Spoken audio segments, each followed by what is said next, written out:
ओम शांति। ये शरीर का नाम है प्रमीला बेन। मैं आज जो कहानी सुनाना चाहती हूँ उसका सार है अंतमति सोगति। तो एक गांव में बहुत बड़ा महात्मा रहते थे और वो बहुत तपस्वी थे। उन्होंने बहुत तपस्या की थी। उसका शिष्यगण भी बहुत था और वो आश्रम जो आश्रम में रहते थे वो सब शिष्यगण वहाँ ही रहते थे। तो साधु का अंतिम समय जब आ गया तो उन्होंने सब शिष्यों को बुलाया और उनको कहा, मैं जो बात कहता हूँ वो पूरी फॉलो करो।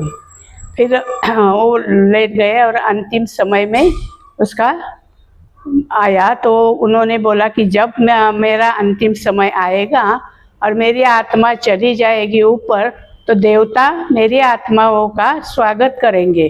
तो वहाँ सनई बजेगी और वो सनई आपको यहाँ सुनाई देगी। तो जब सनई सुनाई देगी तब ही मेरा शरीर का अंत्य संस्कार करना। तो ऐसे करके उन्होंने शरीर छोड़ा, उसकी आत्मा निकल गई। फिर बाद में उस अंत्य संस्कार करने का तो शिष्यगण ने बहुत समय उनका इंतज़ार किया कि अभी तक सनई सुनाई नहीं देती है।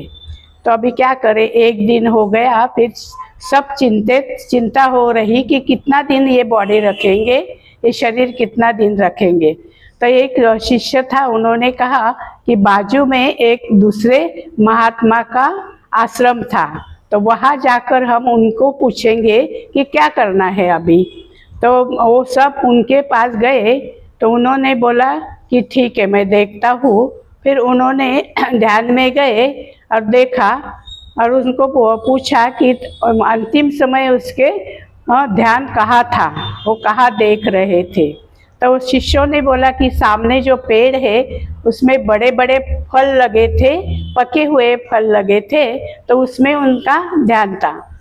तो फिर महात्मा ने ध्यान में गए और देखा तो उन जो फल थे उसमें पहले साधु में उनको ऐसी इच्छा हुई कि ये फल मैं खाकर मैं जाता तो अच्छा था। फिर वो साधु ने कहा कि वो फल है ना वो तोड़ के लाओ।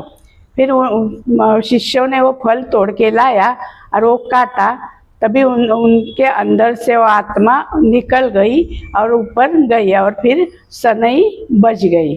तो जैसे कि इस कहानी का सार है कि हमारी अंतिम स्थिति में एक परमपिता परमात्मा की ही याद रहे।